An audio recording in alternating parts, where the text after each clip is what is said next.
नमस्कार, यो YouTube channel हेरिरहनु हुने यहाँलाई स्वागत छ र पहिलोचोटि तपाईले यो भिडियो हेर्दै हुनुहुन्छ र हाम्रो च्यानल पहिलोचोटि हेर्दै हुनुहुन्छ भने कृपया हाम्रो च्यानल नबिर्सिकन सब्स्क्राइब गरिदिनु होला र भिडियो हेरिसकेपछि लाइक, कमेन्ट अनि शेयर पनि गरिदिनु होला भन्दै आज हामी सुत्केरी मसला बनाउँदै छौं। सुत्केरी मसला बनाउनको लागि के सामान चाहिन्छ त? यसको बारेमा मैले मसला पसलमा गएको थिएँ र सुत्केरी मसला बनाउनको लागि के सामान चाहिन्छ त भनेर हामीले पसलबाट चाहिँ हामीले लिस्ट लियौं। करिब 2 केजी जति पर्ने गरेर सुत्केरी मसला बनाउनु छ भनेर मैले माग्दाखेरि मलाई दियो 1.5 लिटर जति दूध, गुलियो कति खानु छ 300 देखि 500 ग्रामसम्म मिश्री, 5 ग्राम जति मेथी, मोमो खाँदाको सुप लिए 100 ग्राम, अनि सुत्केरी मसलामा राख्ने सोप 200 ग्राम जति, अनि तिल 200 ग्राम, गुड 200 ग्राम, बत्तिसा भन्ने मसला हुँदो रहेछ, बत्तिसा मसला 50 ग्राम दिनुभयो उहाँले। त्यसपछि ठुलो ओखती भन्दो रहेछ, ठुलो ओखती 50 ग्राम दिनुभयो। अनि त्यसपछि ल्वाङ्गारी भन्ने हुँदो रहेछ अर्को मसला, त्यो चाहिँ 25 ग्राम दिनुभयो। यदि 2 केजीको लागि यसरी मिलाएर राख्नुपर्छ अरे। मगज दियो 50 ग्राम, अनि काजु 150 ग्राम, बदाम 150 ग्राम, ओखर 100 ग्राम, किसमिस 75 ग्राम, छोकडा 75 ग्राम र घिउ 200 ग्राम जति चाहिन्छ। यति सामान भइसकेपछि अब म सुत्केरी मसला बनाउनतिर लाग्दैछु।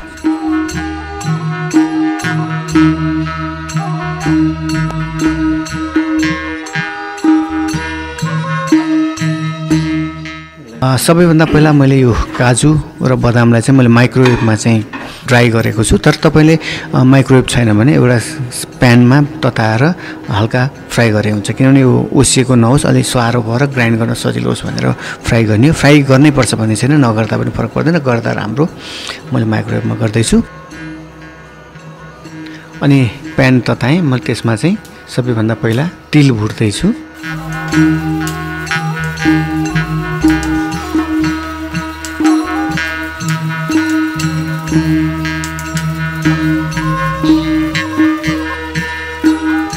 तिल पर गरेर आवाज आउने गरेपछि तिल भुटिसकिन्छ। तिल भुटिसके,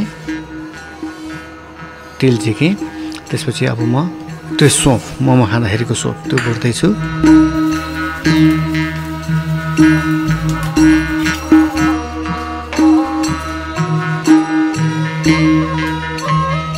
यो पनि हल्का हल्का रातो जस्तो भएपछि झिकेँ। अब म हल्का घिउ राखेर म किसमिस फ्राई गर्दैछु। किसमिस फ्राई गर्दाखेरि ठ्याक अंगुर जस्तो हुनुपर्छ, ठुल्ठुलो, त्यति पछि झिक्ने। यतिको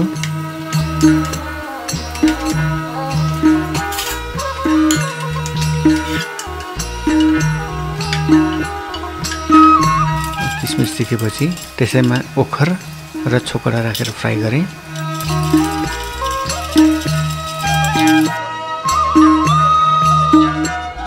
अब फेरि घिउ राखेर मैले यो गुँतलाई फ्राई गर्दैछु। गुँत सेतो भएर ठ्याक्क डबल साइजको हुन्छ यो फ्राई, मजाले फ्राई भइसकेपछि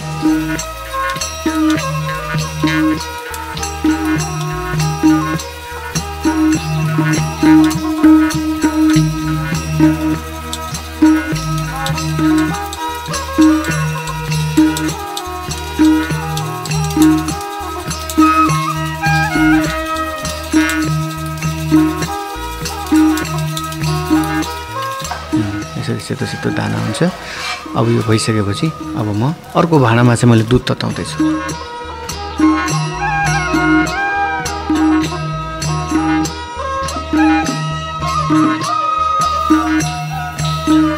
तर दुध उम्लिँदासम्ममा चाहिँ यो सेलाइसक्यो अघि भुटेको सामानहरू। अब म सबैलाई एक गरेर म ग्राइन्ड गर्दैछु।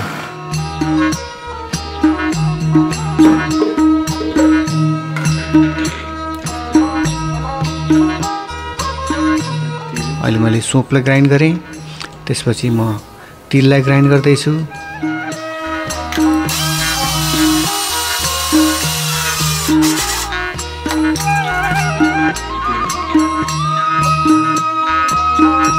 सुत्केरी सुप भनेको चाहिँ यस्तो हुँदो रहेछ, अलिकति फरक खालको हुन्छ। हेर्नुहोस् त, सानो सानो खालको फरक खालको हुँदो रहेछ।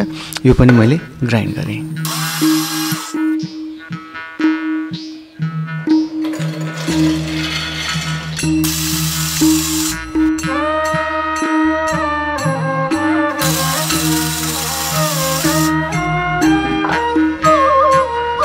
सुत्केरी सोपलाई ग्राइन्ड गरेँ अनि काजु र बदामलाई ग्राइन्ड गरेँ। अब किसमिस र छोकडा अनि ओखर ग्राइन्ड गरेँ।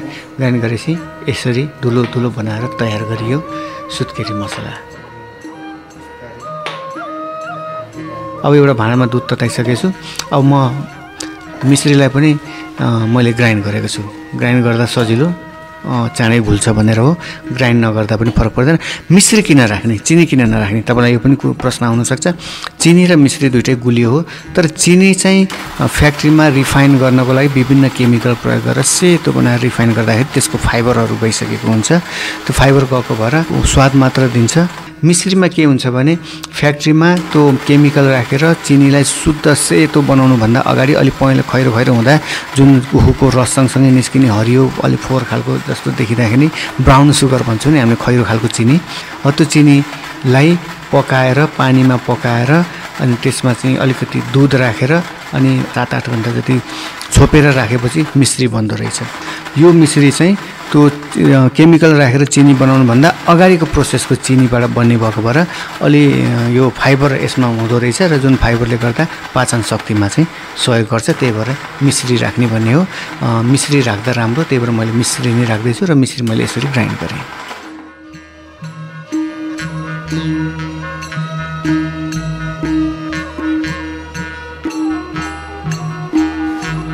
अब मैले एउटा भाँडामा चाहिँ भाँडा तताएर त्यसमा मैले पहिला घिउ हाल्दैछु। घिउ मजाले तातेपछि म थोरै मेथी हालेँ 5 ग्राम। 5 ग्राम मेथी दर्नुभन्दा अगाडि नै मैले अब तपाईँले यति कुरा याद गर्नुहोला, गुड सुरुमा नराख्नु होला, अन्तिममा राख्ने हो। मेथी राखेँ। मेथीपछि अब यो मसलाहरू ल्वाङ्गारी, ठुलो ओखती र बत्तिसा राखेर अनि बिस्तारै थोरै थोरै दुध राख्दै मैले घोल्दैछु यसरी।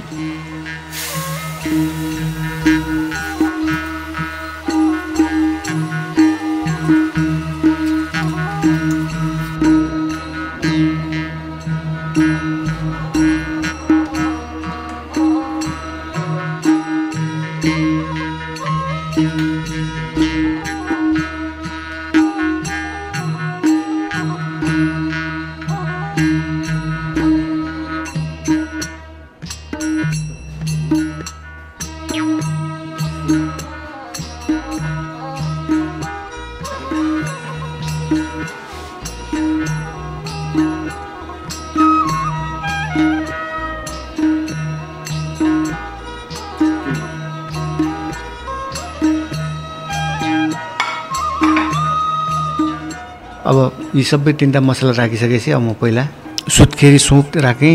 सुत्केरी सोप पछि मैले खाने सोप राखेँ अनि तिल राखेँ। तिल राखिसकेपछि मैले मिश्री राखेर त्यसपछि दुध सबै दुध खन्याएर मैले मजाले घोल्दैछु।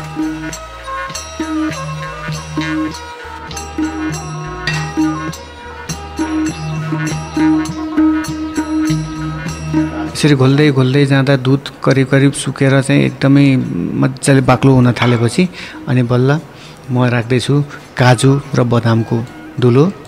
त्यसपछि मैले किसमिस, ओखर र छोकडाको धुलो राखेँ र अनि त्यसपछि अब राख्दैछु मैले मगज। मगज अन्तिममा राख्नु होला। अन्तिममा राखेपछि माथि माथि त्यो गुटपागमा राखेको हुन्छ नि सेतो सेतो ट्याक्क देखिन्छ मगजको राम्रो। मैले चाहिँ अलि अगाडि राखेर मैले बिगारेँ यहाँ।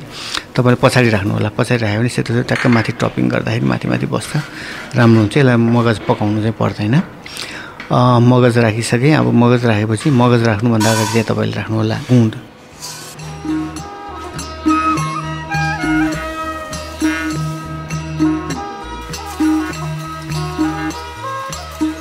गुँड राखेर मजाले यसरी पकाउँछु कि अब हल्का कालो कालो हुने गरेर पकाउँछु म।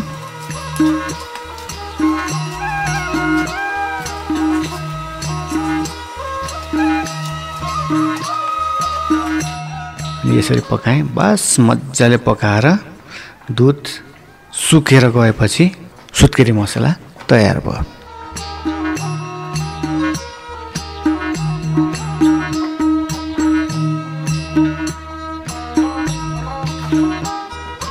मैले 2 केजी बनाउँछु भनेर मैले 2 केजीको लागि लिएको थिएँ त्यो सुत्केरी मसला। मैले 2 केजी 130 ग्राम बन्यो।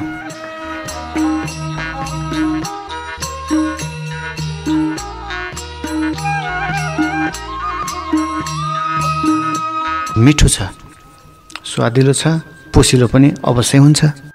तपाईँ पहिलोचोटि हाम्रो भिडियो हेर्दै हुनुहुन्छ र यो च्यानल पनि पहिलोचोटि हेर्दै हुनुहुन्छ भने कृपया हाम्रो च्यानल सब्सक्राइब गरिदिनु होला। अनि यो भिडियो हेरिसकेपछि भिडियोको बारेमा लाइक, कमेन्ट अनि यो भिडियो सेयर पनि गरिदिनु होला भन्दै आजको भिडियोबाट हामी बिदा माग्दछौँ।